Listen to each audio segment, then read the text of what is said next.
من از پهلوانی، از جسارت، از نیروسنجی همه آن افرادی که در سال 2021 بزرگترین کار را انجام دادن از نام کل مخلصان عرض سپاس و منت‌پذیری میکنم.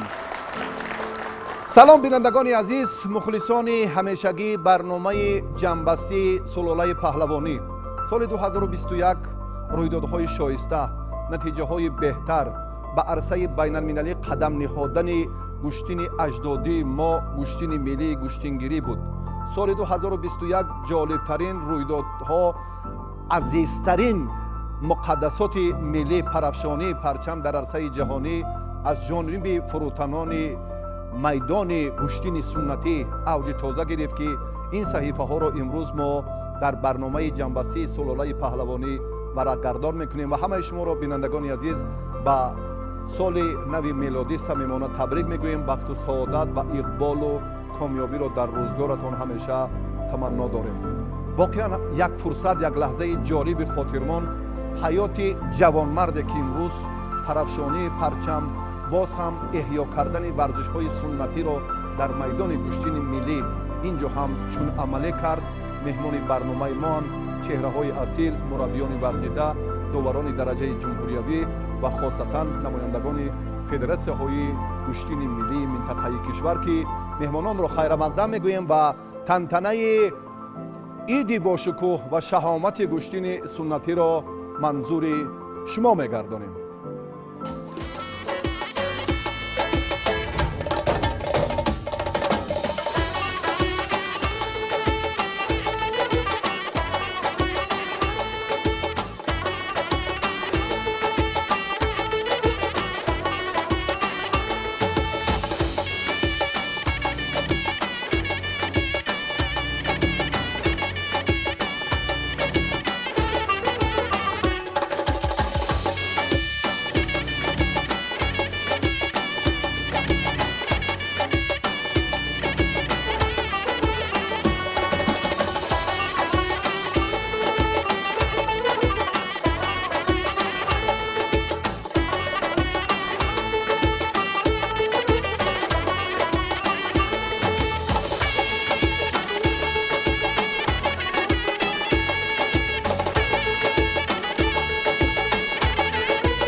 زمان صاحب استقلالی کشور به ما امکانیت فراخ داد که از باب فتوت و جوانمردی پهلوانان تاجیک حرف زنیم و گشتین سنتی را به عرصه بین المللی بریم و می سازد که ما صحیفه اول را هم بیشتر توجه برای تهیه مسابقه های باشکوه بین المللی کنیم که دو مسابقه در جمهوری تاجیکستان در سال 2021 که شکوه و شهامت بین المللی داشت برگزار گردید و اکثر پهلوانان تاجیک نفوذ و شهرت گشتین سنتی ما را دیگر باره هم حفظ کردند و جایزه های افتخاری را هم به دست آوردند. سال 2021 برای فدراسیون گشتین ملی تاجیکستان سال به نهایت خاطرمند و سرمحصول بود. فدراسیون مذکور یکشنبه مسابقه های سطح بین المللی را در شهر دوشنبه و دیگر مناطق کشور برگزار نمود. مخصوصاً میتوانیم مسابقه بین المللی گشتین ملی را که در شهر دوشنبه برای دریافت جام شهر دایر شده بود قید کنیم. گشتین ملی گشتینگیری تاجیکی سرآمد همه نماد گشتین هاست. گشتینگیری عنعنه تاجیکانه بوده. هر سال مخصوصاً در عرفه روزهای جشن نوروز مسابقه های جمهوریوی در همه منطقه کشور گذرانیده می شود. محبت به این نماد ورزش از پهلوان و ورزش دوستدار بودن ملت کهن بنیاد تاجیک درک می دهد. بزم گشتین، نیروسنجی پهلوانان، قدرت و توانایی شایسته گشتین ملی در سال 2021 در تمام مناطق تاجیکستان تنتنه کرد و این هم نعمت زمان صاحب استقلالی کشور بود که فدراسیون گشتین ملی جمهوری تاجیکستان و در مجموع کل پهلوانان مملکت نوروز سال 2021 را بسیار با تنتنه، با شهامت شایسته استقبال گرفتند و مخصوصاً مسابقه بین المللی جام شهر دوشنبه در پایتخت کشورمان بار دیگر نمایندگان کشورهای ابرقدرت اروپا و آسیا را به تاجیکستان آورد. این هم یک صحیفه جالب و رنگین ورزش کشور است. عبدالله، در این مورد شما چه نظر دارید؟ بله، پیش از همه мардуми ҷумҳурии худамонро ба соли нави милодӣ табрик ба муборакбод гуфтаниям. Баъд хеле ки ба ҳамагон маълум гардид, соли 2021 яъне соли фаромӯшнашаванда аст, ба хотире ки намуди суннатии миллии мо бори аввал соҳиб ба либоси ягонаи гӯштини миллии мо ки сазовор гаштем, тасдиқ гардид аз тарафи муҳтарам раиси шаҳри Душанбе, либоси ягонаи гӯштини миллӣ тасдиқ ва эҳё гардид ки боз навоварӣ шид ки дар тӯли як сол мо ду мусобиқаи байналмилалӣ баргузор кардем ки дар аввалин мусобиқа 8 давлати хориҷӣ иштирок карданд, дар дуюм мусобиқа бошад зиёда аз 12 давлати хориҷӣ дар мусобиқаи мо ҳузур пазируфтанд. хоб боз навоварии гӯштин дар он буд ки қоидаҳои гӯштини миллӣ як яъне ки чорчӯбаи худшро пайров карду, мусобиқаҳо дар сатҳи олӣ баргузор гардид, яъне ки таблои гӯштини миллӣ эҳё гардид. аз ҳамин лиҳоз соли 2021 бори мо хеле соли пурбарор буд, соли яъне ки пешрафти ва рушди намуди гӯштини миллӣ буд. ва чун медонем ки аз соли аввали соҳиби истиқлолии кишвар он чеҳраҳо шӯҳратмандтарин афроде ки барои маърифии гӯштини миллии гӯштингирӣ таваҷҷӯҳ карданд, он нуқта, он матлаб ба ҳамон самти охирини худ, яъне ҳадафи охирини худ рафта нарасид. ва дар 3 соли охир чун федератсия ҳамин корро анҷом дод, таҳаввулот ба миён овард ва дар ин раванд пешрафти кор дар федератсияҳои минтақаҳои кишвар чӣ гуна аст? 3 соли охир дар тамоми манотиқи ҷумҳурӣ федератсияҳои яъне ки раёсатҳои худро кушодем дар ҳар як вилоят, дар ҳар як минтақа. соле ки чун сипарӣ гашт, масъулиятро боз ҳам ҷиддиятро фикр мекунам барои кулли паҳлавонон ва алахусус федератсияи гӯштини миллӣ боз ҳам ба миён меорад. Чунки вақте фаро расидааст ки дар раванди он омодагиҳо боз ҳам таваҷҷӯҳ ба рушди бемайлони гӯштин ва даъвати кишварҳои дигар ҷиҳати ширкат дар мусобиқаҳои байналмилалии гӯштини миллӣ кунем. ва шумо дар соли 2022 ин матлабро, ин ҳадафро чӣ гуна амалӣ мекунем? бале, мо ҳам бо кӯшиши заҳматҳои зиёди маҳкуматҳои номбаршуда аллакай яъне ки дархости худро, пешниҳоди худро ба арсаи байналмилалӣ яъне ки фиристодем барои сабти гӯштини миллӣ дар арсаи байналмилалӣ, кушодани федератсияи байналмилалӣ ва ҷаҳонӣ. аллакай мо кӯшиш кардастем ки то наврӯзи оянд мо гӯштини миллиро ҳамчун гӯштини байналмилалӣ эътироф намоем. ва дар хусуси ҳамон тантана ва шаҳомат пайдо кардани гӯштини суннатӣ дар минтақаҳои Тоҷикистон дар соли 2021 чӣ хотирот боқӣ монд? хеле ки ба ҳамагон маълум гардид, хотироти гӯштини миллӣ дар ноҳияи Абдураҳмони Ҷомӣ хеле як гӯштини хуб баргузор гардид. Дар шаҳри Кӯлоб, дар деҳаи Офтоблиқо, дар деҳаи хатонакунам Мирапоқ, дар ноҳияи Темурмалик, дар ноҳияи Ховалин хеле як гӯштиниҳои ҳамчун ба мисли байналмилалӣ гардид ки аз ҷумҳурии ҳамсояи Ӯзбекистон ҳам паҳлавоно ҳузур доштанд, аз федератсияи Россия ҳам паҳлавоно ҳузур доштанд. ҳарчанд мусобиқаи майдонӣ ҳам буд, паҳлавонои хориҷӣ ҳузур доштанд. хеле як яъне ки хотироти ба тантана баргузор кардем. пас аз тағйирот дар ҳайати роҳбарӣ кунандаи федератсияи гӯштини миллии гӯштингирӣ тасмими ба як чорчӯбаи муайян дар овардани қоидаҳои гӯштингирӣ гирифта шуд. баъд аз наздики як соли ҷамъоварии андешаҳо, дастурамал ва қоидаҳои гӯштини миллии гӯштингирӣ ба иҷро дода шуд. ҳадафи аввал ки ба иҷро расид, масъулин пайи амалӣ намудани нақшаи дуввум, он ҳам баргузор намудани мусобиқаҳои ҷумҳуриявӣ шуданд.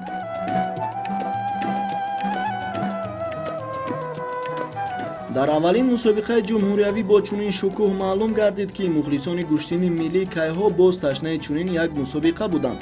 طبق далелҳои ба мо расида шумораи мухлисони ба варзишгоҳ омада тақрибан 20 000 нафарро ташкил медоданд. ҳамин тариқ минбаъд федератсия дар ҳамкорӣ бо шарикони худ мунтазам бахшида ба ҷашнҳои муҳими давлатӣ мусобиқаҳои ҷумҳуриявӣ ташкил менамуданд. дар мусобиқаҳои мазкур доварон аз рӯи қоидаҳои дар соли 2015 эҷод шуда доварӣ мекарданду паҳлавонон тибқи он қоидаҳо гӯштингирӣ менамуданд. бо гузора шудани солҳо тасмим гирифта шуд ки дар қоидаҳои гӯштингирӣ тағйирот ҷо карда шавад.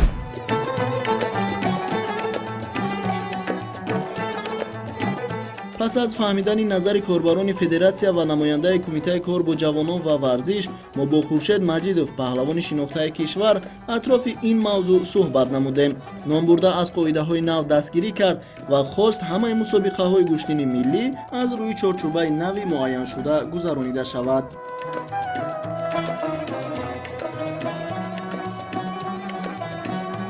барои ҳар як варзишгар ин хуб мебошад, зеро дар ин нави гӯштин баъзан одамҳое ҳастанд ки баромада ба нияти ғалаба намебароянд, ба нияти мусовӣ кардан мебароянд. албатта ин барои онҳо хеле мушкил мегардад ва шахсе ки меҳнат мекунад бояд дар ин ҷо ғолиб барояд.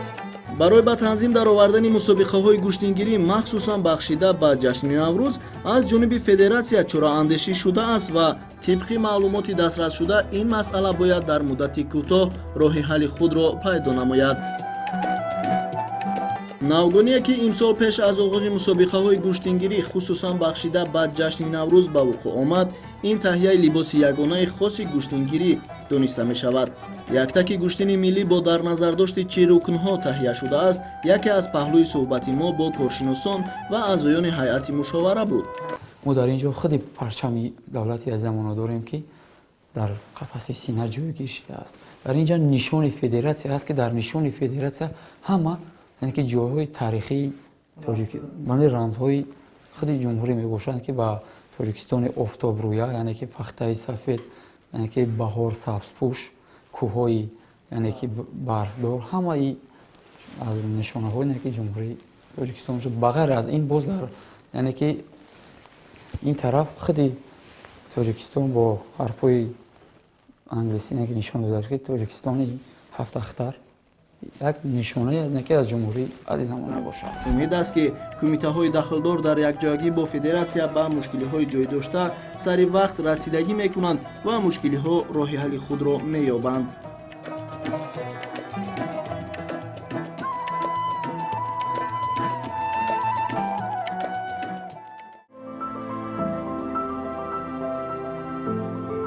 واقعا هم امروز می‌بینیم که از جانب نهادهای ضروری جهت عملی کردن برنامه‌های مشخص برای معرفی گوشتین ملی اجدادی ما گوشتینگیری در تمام مناطق عملی می‌شود. این تدبیر در سال 2021 چی نتیجه داد به شما؟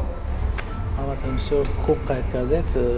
گوشتین ملی یکی از گوشتین‌های نمادی سنتی مردمی ملت تاجیک میباشد و توجه به‌وسیله حکومت مملکت نسبتی این نمودی ورزش ملی تاجیک البته روانه شده است.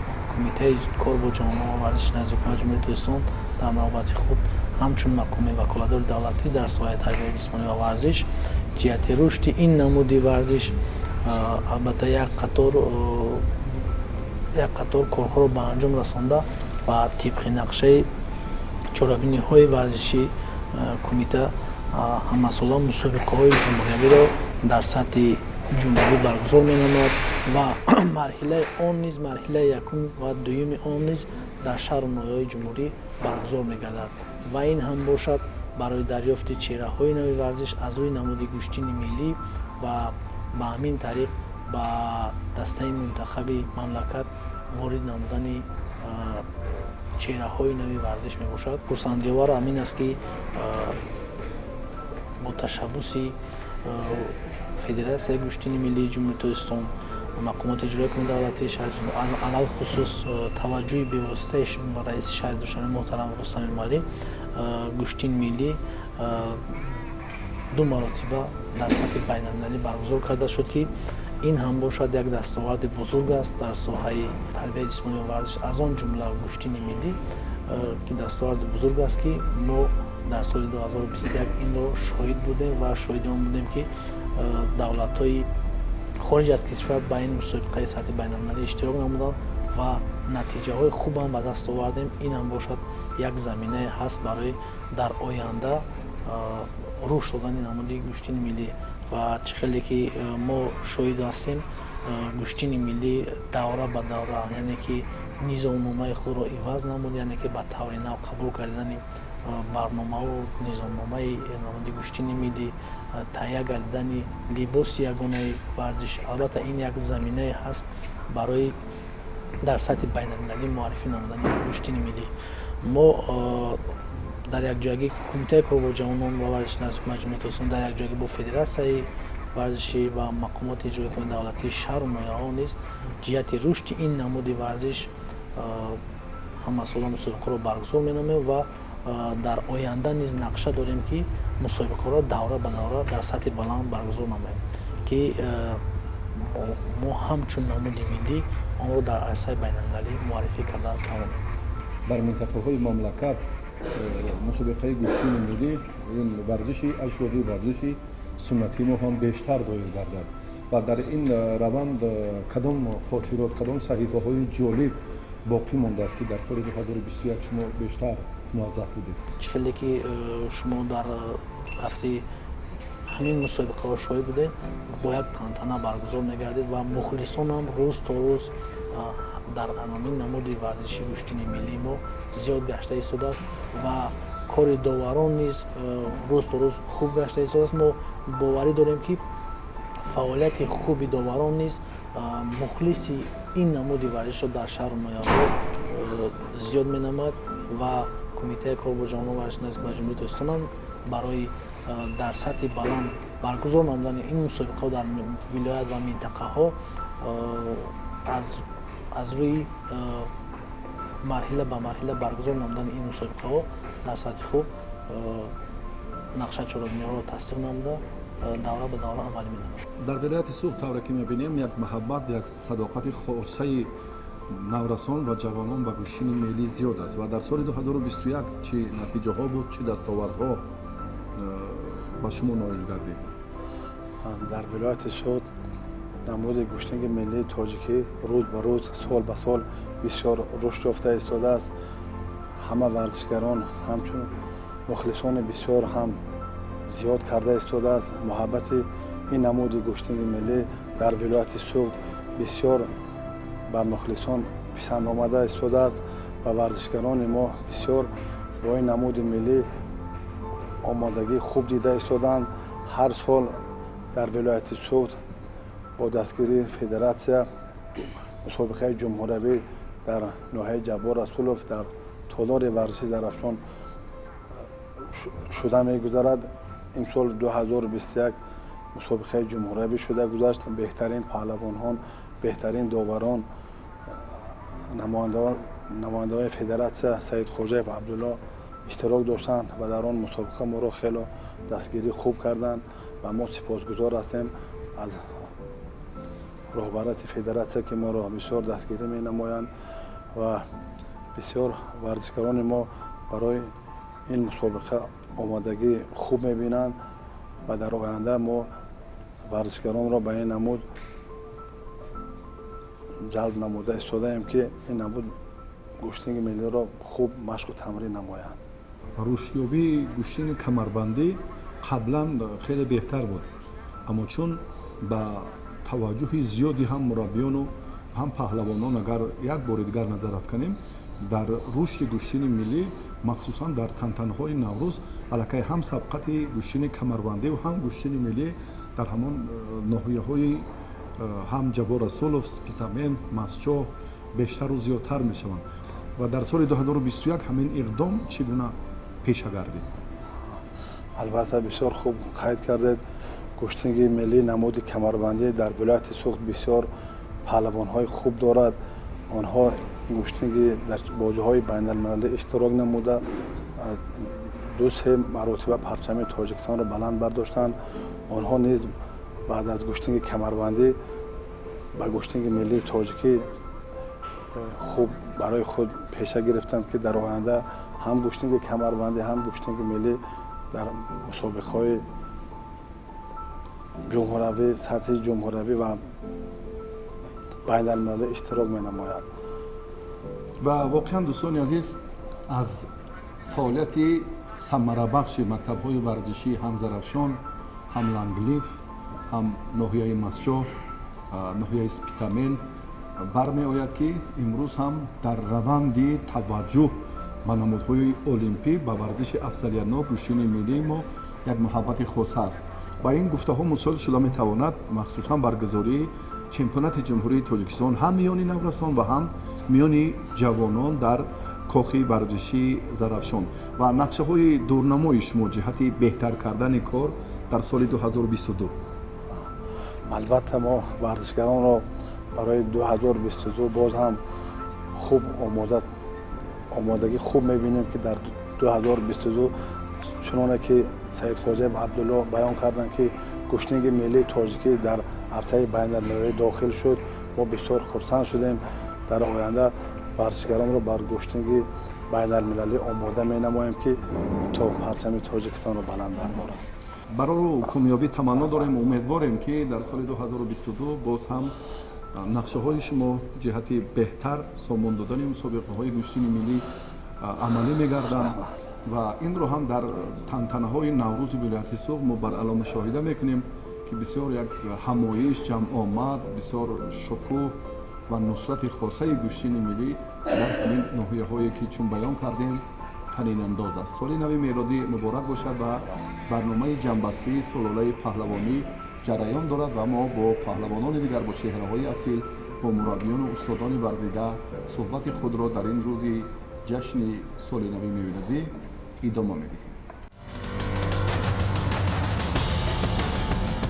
در مسابقه بین المللی گشتین ملی برای دریافت جام شهر دوشنبه که در منبرهای نوروزگاه پایتخت چون هر وقته مخلصان سرشمار گشتین را سرجم نمود، از خود رقابت‌های بسا دیدنی و جالب را در روی گلیم به میراث گذاشت.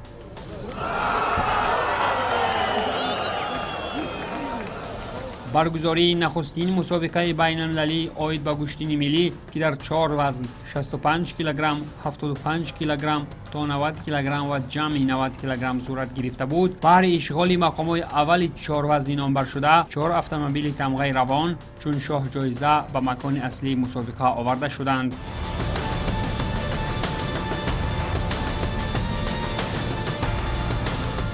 در مراسم پرشکوه گشاده شوی مسابقه که بواسطه با معرفی کنی کشورهای اشتراکچی از قبیل افغانستان و بلاروس، قرقیزستان و قزاقستان، روسیه و ازبکستان، تایپه چین و ایران در یک فضای ادانه و تنتنوی صورت گرفت.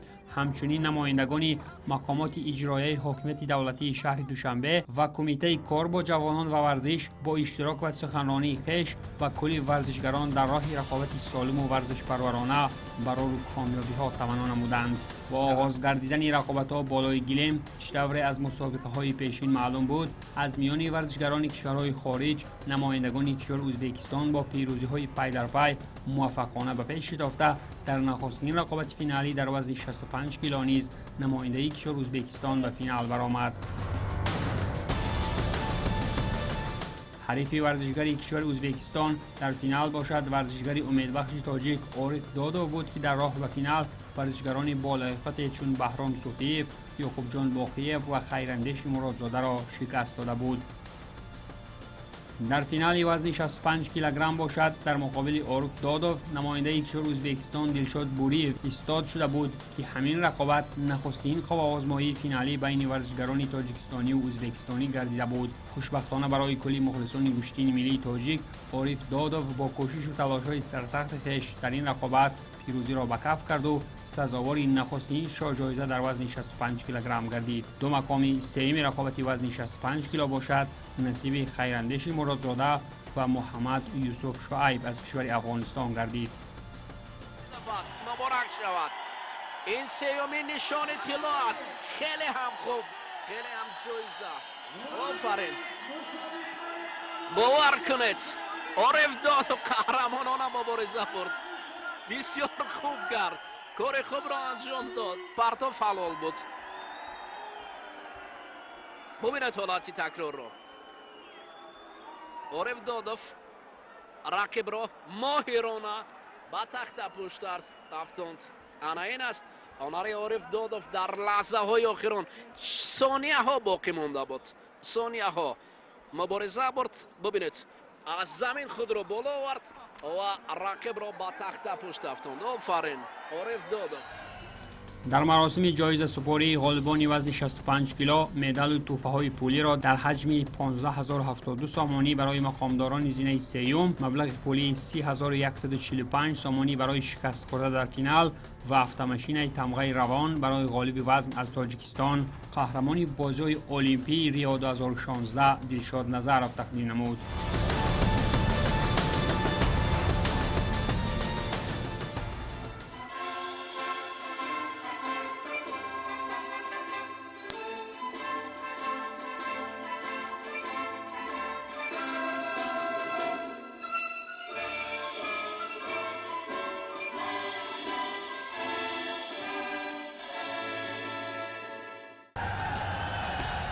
محمد شریف نجمیدینوف خلاصه پس از شکست دادن رقیبان تاجیکستانی خویش راحت به فینال گرفته، آنجا در مقابلش ورزشگر ازبکستانی اولوغبک اوتامورادوف ایستاد شده بود. محمد شریف نجمیدینوف هم به مثال عارف دادوف توانست که در رقابت فینالی حریف ازبکستانی خود را شکست دهد و دومین پیروزی کشور ما را از برای شاه جایزه تامین کند. ببینید حالت تکرار رو. یک پهلو دوباره مرکز داده است، نه بدن. یعنی او پهلو بود در اصل. حالت تکرار هم نشون میدهد اینجا امکانیتی واسه برای پهلوان تاجیک بود و آخر مراتب پا هم لاد برداشته بود. شاید به خاطر همون لاد برداشتن پا بعضا تنقیسی میکرد، ولی مهم امتیاز بلند برای پهلوان تاجیک بود. با غالبان وزن 75 کیلو که دو مقام سوم این وزن را میرلند ایرالیف از کرغیزستان و میرزا جمیل رمضان از تاجیکستان اشغال نمودند، مدال و تحفه‌های پولی و شاه جایزه به نفر غالب را نایب پرزیدنت فدراسیون گشتین ملی گشتینگیری عبدالرشید کشورزاده تقدیم نمود. در وزن تا 90 کیلوگرم باشد، بهر اشغال مقام‌های افتخاری از میان ورزشگران نامدار چون جهانگیر مجیدوف، همراز رجبوف، ارم گریگریان از کشور روسیه و ارکین قزاقوف از جمهوری ازبکستان تلاش‌های سرسخت بهر جای گرفتن در مقام‌های افتخاری به خرج دادند. در این وزن بهر اشغال مقام اول و دریافت شاه جایزه، جهانگیر مجیدوف با ارکین قزاقوف از کشور ازبکستان روی گلم برآمد. جهانگیر در این رقابت فینالی از فرصت‌های نخست رقابت پیشتازی خاصه نشان داده، بالاخره با نمایش فعالناکی خاصه و کسب یک بدن پیروزی سهمی ورزشگران تاجیک را بر مقابل حریفان ازبکستانی در فینال استقبال گرفت. دو زینه سهمی این وزن باشد نصیب ورزشگر کشور روسیه ارم گریگریان و همراز رجبوف گردید.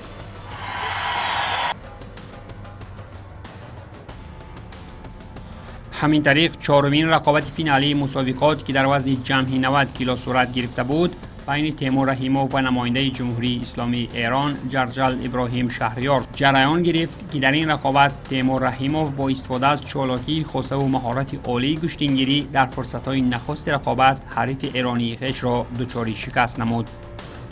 ساعت نزدیک به 12 میشد. 12 نصف شب مردم هنوز هم در میدان هستند، در نوروزگاه هستند و منتظر هستند. پرتافت رو ببینید. اشتباهی ابراهیم شهریار و تیمور رحیموف درخشش در وزن سنگین بسیار هم عالی بود. آفرین. در مراسم جایزه سپاری غالبان وزن جمعی 90 کیلو که همچنین با پیروزی مطلق ورزشگری تاجیک و در عموم با اشغال کل مقام‌های قهرمانی از جانب ورزشگران میهن جنبست گردید، معاون اول رئیس شهر دوشنبه قربانزاده امیرخان اشتراک نموده غالبان را با جایزه ها سرفراز گردانید.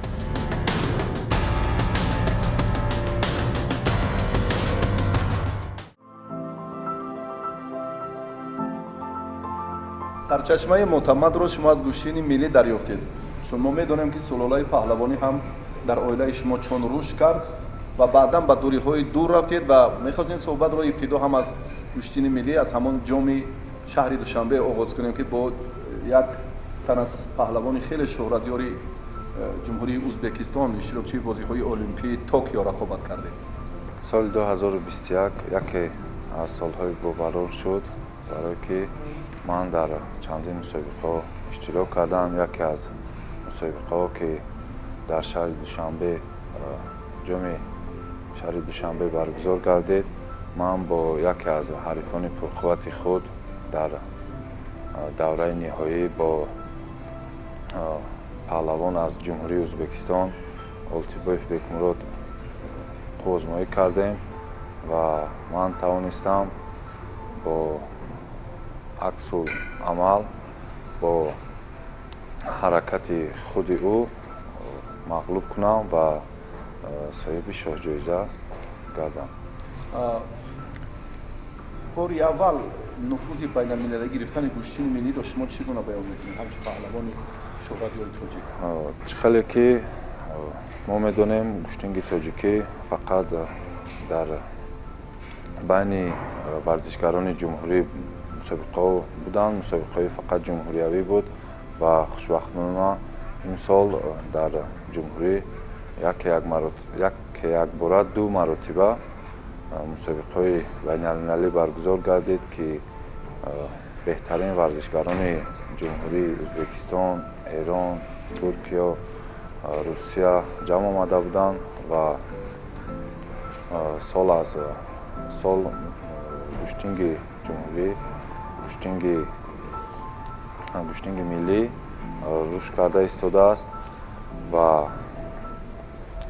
ба мо муяссар гардид ки дар ду мусобиқаи байналмилалӣ иштирок карда парчами ҷумҳурии Тоҷикистонро баланд бардорем.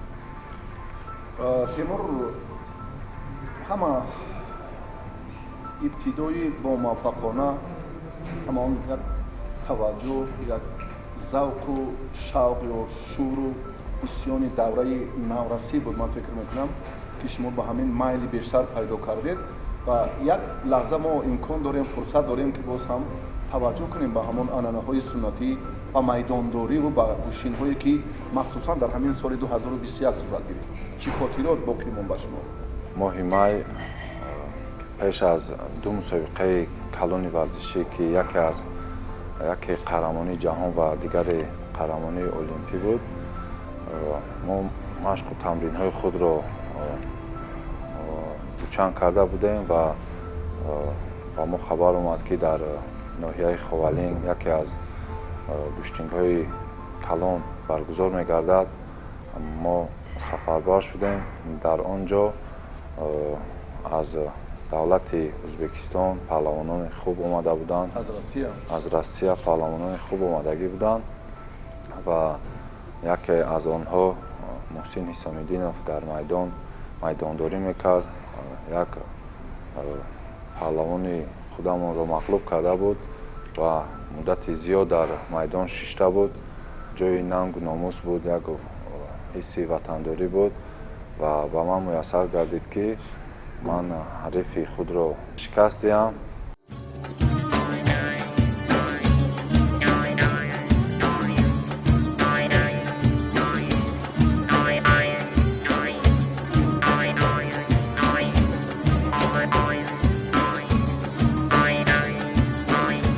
талошу мубориза барои соҳибӣ кардани шоҳҷоиза шадидтар мегардид. чун гуфтем 4 автомашина шоҳҷоиза ғолибонро интизор буд.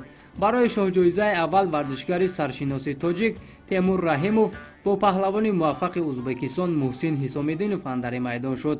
нерӯсанҷии ҳарду хеле ҷолибу диданӣ ҷараён гирифта, аз ҳарду ҷониб талошҳо барои ғалаба дида мешуд. чун Темур Раҳимов имрӯз дар бузургтарин майдонҳои ҷаҳонӣ қуввозмоӣ мекунад, аз ҳамин лиҳоз таҷрибаи зиёд касб кардааст.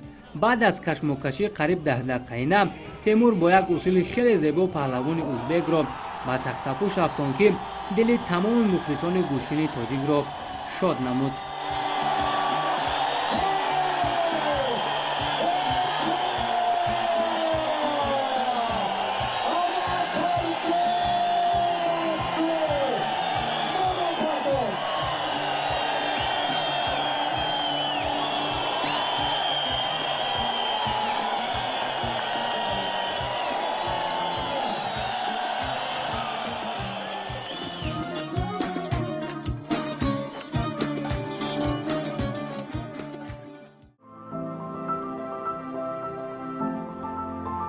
соли 2021 фикр мекунам барои ҷавонон, барои он чеҳраҳои намоёне ки боз ҳам қадам дар арсаи байналмилалӣ бештару зиёдтар дар овони наврасии ҷавонӣ ниҳоданд, соли фаромӯшнашаванда буд ва махсусан барои ҷаҳонгир маҷидов ки як марҳилаи хеле мураккабро ҳам миёни бузургсолон сипарӣ кард ва ин ҳам дар мусобиқаи гӯштини миллӣ, ин мусобиқаи байналмилалие ки барои дарёфти ҷоми шаҳри душанбе баргузор шуд ва хотироти шуморо мехостем дар хусуси ҳамин мусобиқот ва дар маҷмӯъ дар мавриди рушди гӯштини миллӣ фаҳмем.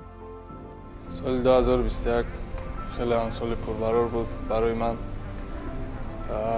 аз дар ҷумҳурии тоҷикистон дар пойтахти шаҳри азизамон шаҳри душанбе мусобиқоти хеле ҳам бонуфуз баргузор гардид. ин боиси ифтихори ҳар яки мо мебошад.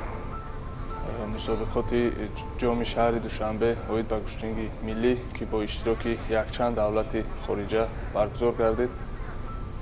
ман хурсанд аз он ҳастам ки тавонистам дар ин ҳарду ин мусобиқотҳо сарбаланд гардам, сазовори шоҳҷоизаи ин мусобиқот гардам. ва масалан як маҳаббате ки имрӯз давлат ва ҳукумати ҷумҳурии тоҷикистон махсусан сарвари муаззами миллат ба рушди бемайлони гӯштини миллӣ дорад, аз нигоҳи ҷавонон, паҳлавонон ин чӣ гуна истиқбол ё пазируфта шуд? барои мо ин хеле ҳам хуб мебошад ки маҳз дар ватани мо, дар ҷои зисти мо ҳамаи паҳлавонони хуби шинохтаи дигар давлатҳо иштирокчиҳои бозиҳои олимпӣ омада бо мо қозмоӣ карданд. барои мо хеле ин олиҷаноб мебошад. ҳар як варзишгари ҷумҳурии тоҷикистон ин мусобиқаҳо рӯҳияшонро боло мебардоранд ки маҳз сахттар тамрин кунанд дар ин мусобиқотҳое ки дар шаҳри мо мегузаранд сарбаланд шаванд ва чӣ хеле ки мо медонем аз ин мусобиқот ҳам мардуми ҷумҳурии тоҷикистон тамошокунон мухлисони гӯштинги миллӣ ҳам хеле хурсанд мешаванд, чунки чунин як мусобиқоти бонуфуз байналмилалӣ маҳз дар пойтахти азизи мо баргузор мегардад. чорабиниҳои ҷашнӣ наврӯзро дар назар дорам, бисёр ҳам сол то сол рушд мекунад ва то ҷое мо медонем ҳамон муваффақияти шумо, як завқи баланди шумо ҳам аз ҳамон майдонҳо оғоз гардид. дар майдонҳо мо аз синни хурдсолӣ баромад мекардем ва сол то сол ҳамаи мо мебинем ки ҳар як мусобиқот новобаста аз мусобиқоти гӯштинги миллӣ ё ки гӯштинги суннатӣ мебошад, сол то сол дар дараҷаи баланд гузаронда истодаанд ва умедворем ки боз дар оянда боз дучанд хуб мешаванду ҳамаи мо иштирок мекунем.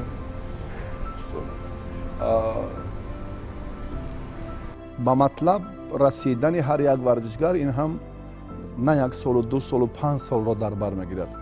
барои ин 10 солаҳо лозим аст ки ҳар як варзишгар ин марҳилаҳоро бисёр ҳам ба вазнинӣ пушти сар кунад ва орзумандем ки соли 2022 барои шумо ҳамон мақсади деринтизоратонро ба миён меорад ва таманноҳое ки доред фурсат доред баён кунед. ман ба ҳар як тамошобин гуфтанӣ ҳастам ки ҳар пастию баландие ки буд дар соли 2021 ба тамом расид. моро соли 2022 аз пеш интизор аст ва ба худ мақсадҳои нек, мақсадҳои баланд гузоранд ва ба мақсадҳои худ ҳаракат кунанд. мо ҳам ба мизи ҳар яки онҳо мақсад дорем ки аз соли пешмеомадагӣ дар мусобиқотҳои байналмилалӣ бонуфуз ба ном Гранд Слам, чемпионати ҷаҳон, чемпионати Осиё иштирок кунем ва дар ин муддати каме ки то бозиҳои олимпӣ мондааст саҳмияи олимпиро гирифта маҳз дар мусобиқоти қаҳрамонии олимпӣ парчами давлати азизамонро баланд бардорем.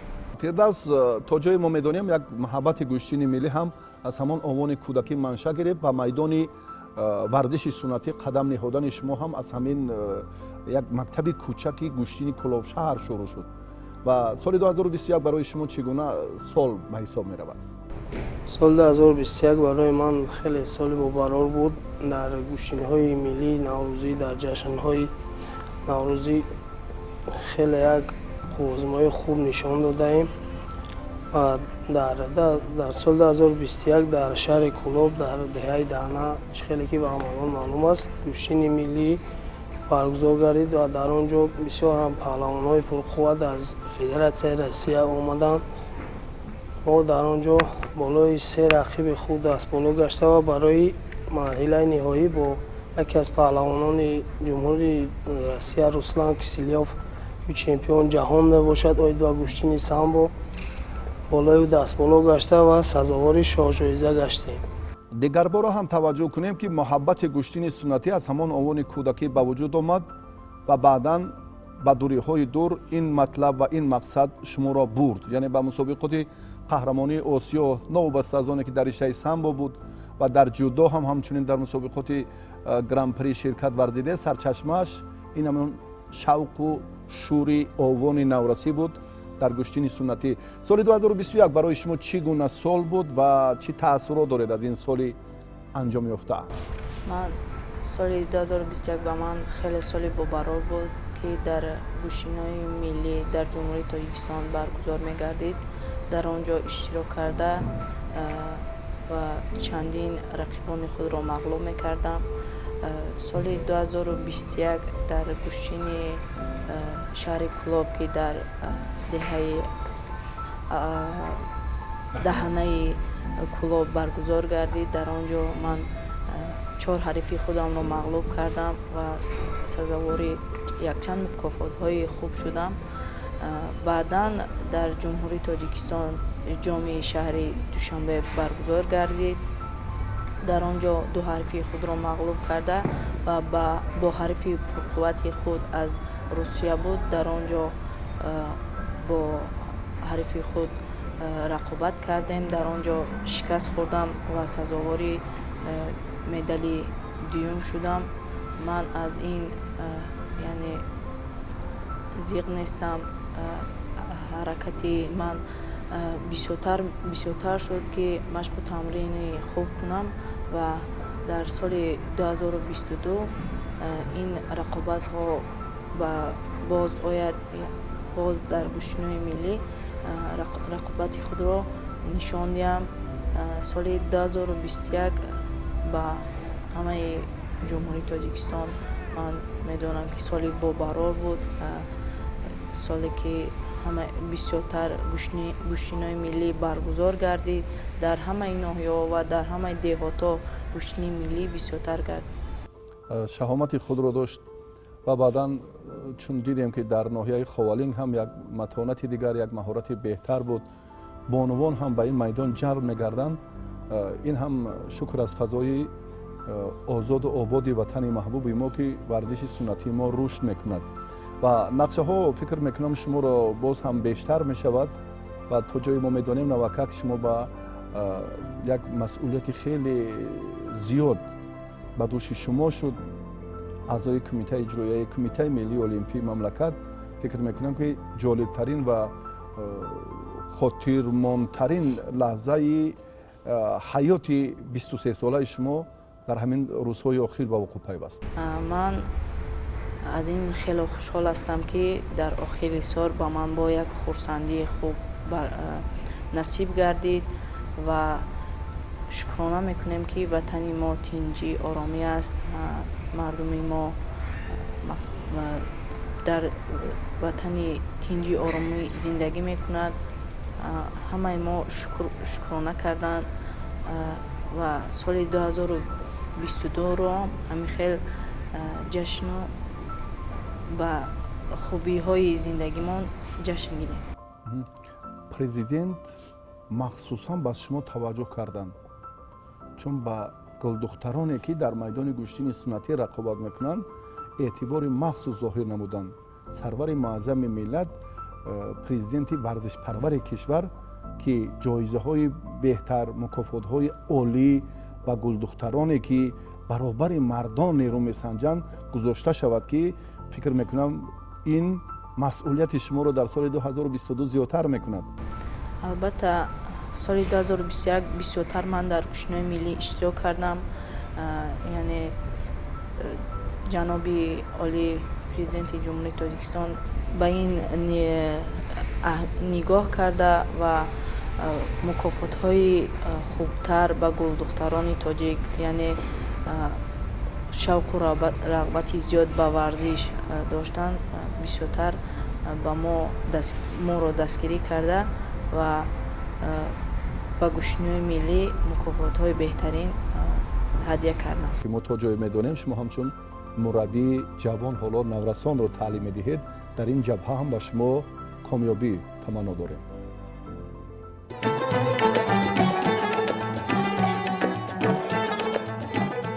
зери ин вазн ҳам рақобатҳо диданӣ сурат мегирифтанд ва тамошобинон ҳам дар баробари ҳар як партофти ҷолиб садои мухлисӣ баланд мекарданд, ки ин далолатдиҳанда аз ҷазобияти гӯштингирӣ миёни бонувон буд.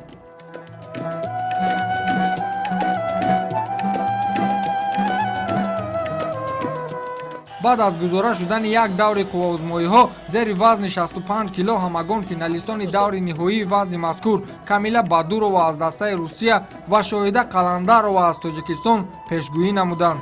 интизориҳо самара дод ва мухлисон дар финали вазни 65 кило шоҳиди ҳунарнамоии намояндаи Тоҷикистон Шоҳида Қаландарова ва гӯштингири рус Камила Бадурова шуданд, ки ин дидор ба нафъи меҳмон хотима ёфт.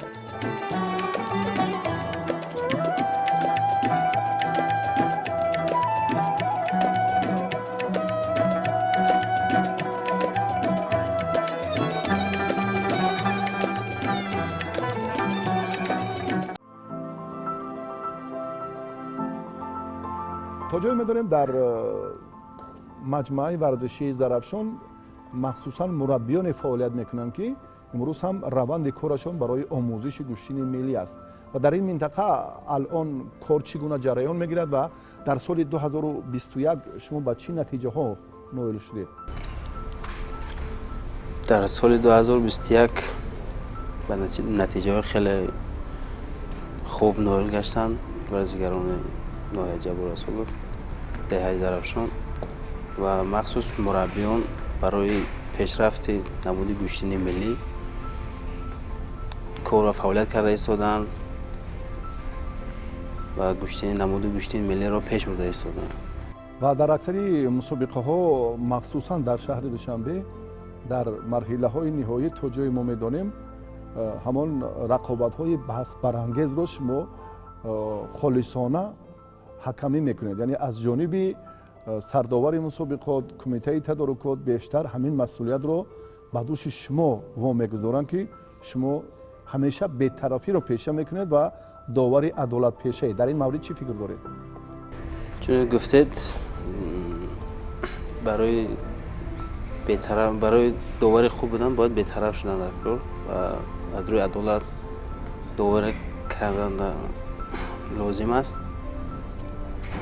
ва ҳамин хислатҳоро пешагирӣ ба фикрам ягон мушкилӣ нест. ягон рақобатҳои мушкилро доварӣ кардан. дар минтақаи кӯлоб теъдоди ҷавононе ки ба ҳайси довар фаъолият мекунанд зиёданд ва ин ҳам ба он боис мешавад, ки дар чорабиниҳои зиёд ширкат варзанд, на танҳо дар ҷашнҳои миллӣ, балки дар чемпионати мамлакат ва ба он нуқтаи ниҳоӣ, яъне ҳакамии мусобиқаи байналмилалӣ шумо ҳам ноил шудед ва соли 2021-ро чӣ гуна васф мекунед? ташаккури зиёд. сараввал миннатдории худро ба пешвои муаззами миллат, баъдан ба раиси шаҳри Душанбе муҳтарам Рустами Эмомалӣ. имрӯз гӯштини миллӣ рушду намӯи худро ёфта истодааст ва мо доварон боз ҳам кӯшиш мекунем, ки дар фазои сулҳу субот, тинҷиву оромӣ умр ба сар барем ва доварии худро дар соли 2022 боз ҳам беҳтару хубтар намоем. нерӯсанҷиҳо агар бинем, ки дар ду мусобиқаи байналмилалӣ ва ҳамчунин дар бисёр мусобиқаҳои гӯштини суннатии минтақаҳои кишвар хеле дар сатҳи баланд буд. ан ҳамин масъулият ки ба дӯши шумо аст, чӣ гуна тафовутро мушоҳида кардед дар соли 2021? яъне миёни мардум, миёни омма ҳакамӣ кардан барои шумо осонтар буд ё дар миёни он ниҳодҳои идоракунандаи соҳа? албатта ин курсҳои бозомӯзӣ, ки пайваста мо мехонем пай дар пай, ин барои мо доварон хеле ҳам як самараи хуб ба бор меорад, ки мо чӣ дар гӯштиниҳои ҷумҳуриявӣ, чӣ дар гӯштиниҳои байналмилалӣ ва дар ҷашнҳои тӯйӣ бисёр барои кори мо самараи хуб ба бор меорад. ва акнун ба соли 2022 ба нияти нек менигарем ба хотире ки боз ҳам гӯштини миллии мо чун намуди афзалиятнок дар кумита ҳам инҷо ба қайд гирифта шудааст, ин ҳам барои бештар сатҳи байналмилалӣ гирифтанаш фикр мекунам ки меҳнат ва заҳмати масъулин агар аз як ҷониб зиёдтар бошад, аз ҷониби дигар кори доварон ҳам бояд беҳтар бошад. албатта мо кӯшиш ба харҷ медиҳем ки дар соли оянда бисёр ҳам боз кӯшиш намоем ки доварии худро беҳтару хубтар намоем ва дар мусобиқаҳо ҳаққа бағдор расонем.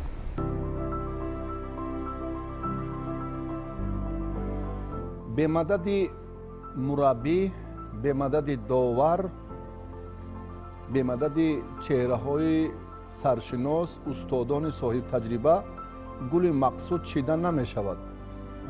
дар майдони гӯштини суннатӣ дар мусобиқаҳои дуи байналмилалие ки дар тоҷикистон доир шуд, бисёр ҳам шаҳомат ва зебогии гӯштинро мардум диданд ва васфи ин ба дуриҳои дур ҳам рафт.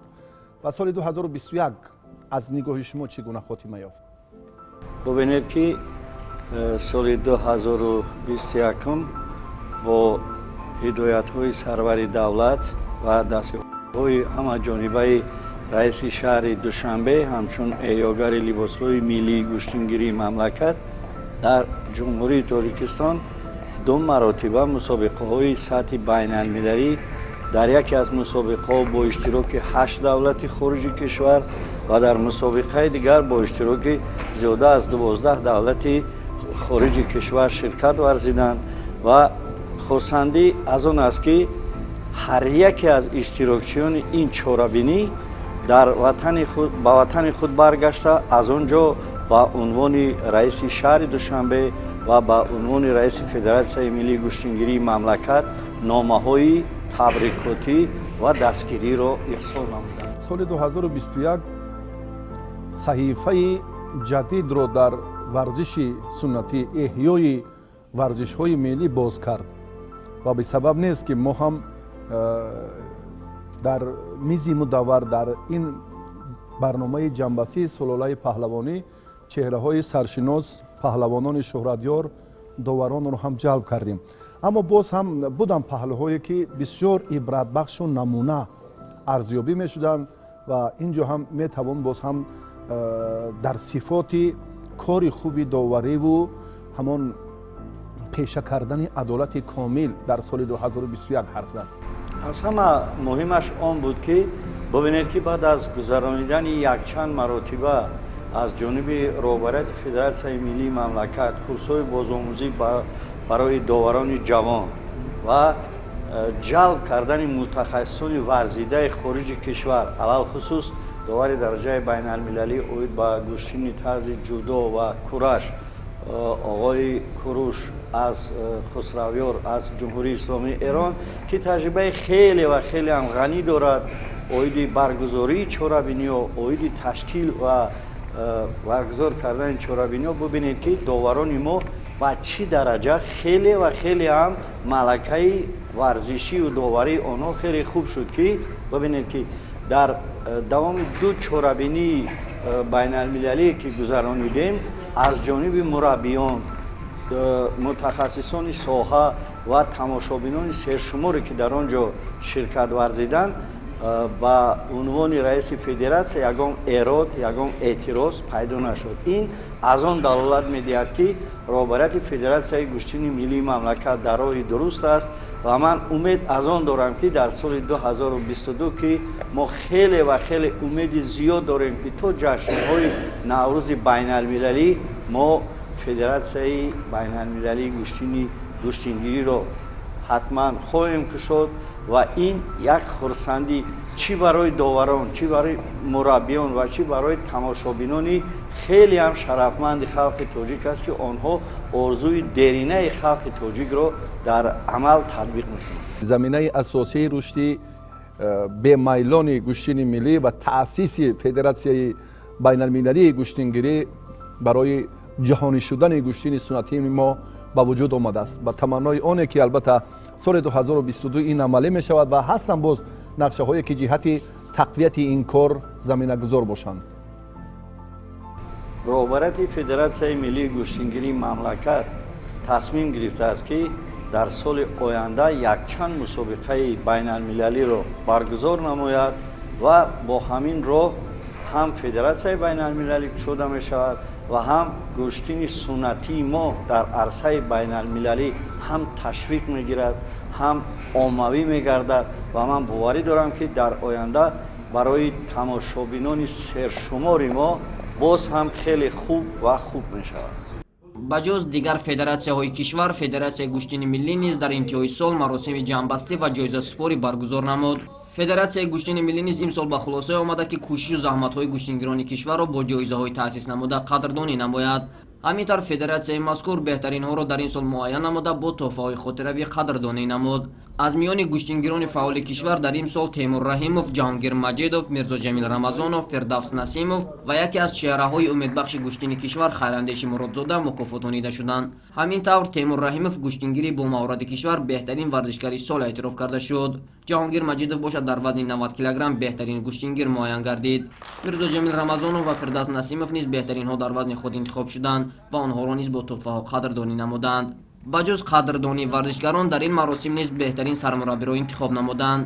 беҳтарин сармураббӣ дар соли 2021 Хуршед Ибайдуллоев интихоб шуд. мураббии сол бошад Гулуф Шоҳин эътироф карда шуд. доварон дар рақобатҳои гӯштини миллии гӯштингирӣ саҳмашон хеле зиёд аст. Хусрав Шоев беҳтарин довар дар соли 2021 интихоб гардид. ҳамчунин федератсияи гӯштини миллии гӯштингирии кишвар беҳтарин федератсияро муайян намуд. федератсияи гӯштини миллии минтақаи Кӯлоб соҳиби ин ҷоиза гардид. ба телевизиони варзиш бошад барои инъикоси мусобиқаҳои гӯштини миллии гӯштингирӣ ҷоизаи беҳтарин васоити ахбори омма тақдим карда шуд.